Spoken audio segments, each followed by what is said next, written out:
I am with Hollywood's new leading man, actor Gerard Butler. You may remember his performance in 300, epic as it was. I would say there he is, looking in pretty decent shape. Now he's taken on a totally different role in one of the summer's hottest romantic comedies. It's called The Ugly Truth. He plays somewhat of a shock jock who thinks he knows everything about relationships but finds out he's got a lot to learn, like most men. Mr. Butler, nice to have you here this morning. Nice to be here. Thank you. So, looking at your past, do you miss the law career that you had before you got into this? No, not really. Every now and again I have a... I would phrase it as a nightmare that I'm back in the office.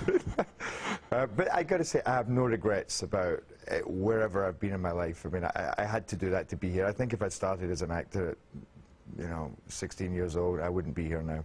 But a very interesting story of personal determination. You just made the decision, even though you were already into a profession, I'm going to do something else, and you went out and got it. Absolutely. Good for you. Now, 300 was a big hit, and we were talking before in getting ready for this segment. It's one of the few movies, I think, where men feel comfortable saying, that guy looked good in that movie. Did you see him in 300? Did you build up a male fan base, do you think, after 300? Yeah, yeah, I did. Yes. Loads of them all over the world. No, I mean, I've run into people with tattoos of me on their chest and down their arm, and like this one here. That was good, actually. That was a nice job. No, I did. I mean, it was always my thing in the movie was I thought if I can impress the stunt guys, who to me are like the most macho, masculine guys you can get, if they didn't see me as an actor, but as a guy, a man, leading them, then I knew that would work for the movie. And a great testament to the acting is obviously the switch you've made into romantic comedy with The Ugly Truth here. Is the character role, do you like one more than the other? Playing, the king of Sparta versus playing the, this guy who's, let's say, confused? I don't think he's that confused. I think he's pretty outspoken, and he's a little too certain about his ideology about sex and relationships.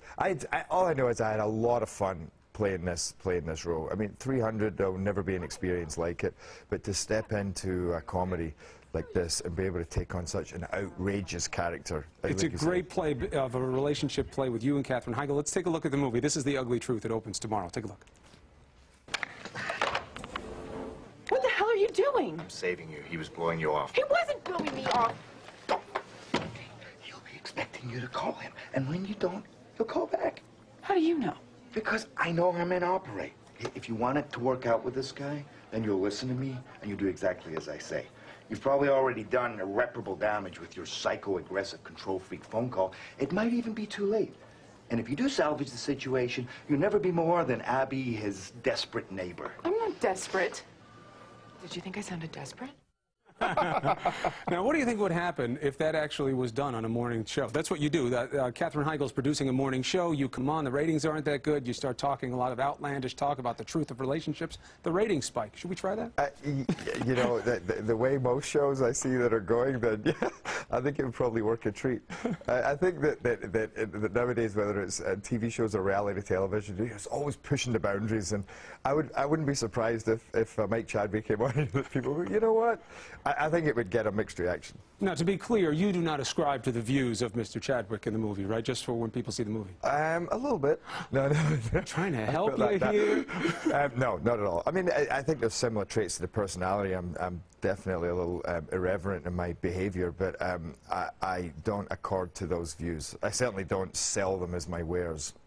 And you wind up making someone who comes off course in the beginning seem lovable by the end of the movie. It's a very sweet tale. Well, that's always my purpose. If you can make a rogue lovable, then you've done your job. Well, safe to say, I think you succeeded. Gerard Butler, a pleasure. Great to have you on the show. Absolutely. The Ugly Truth opens tomorrow nationwide. As I said, there you have it.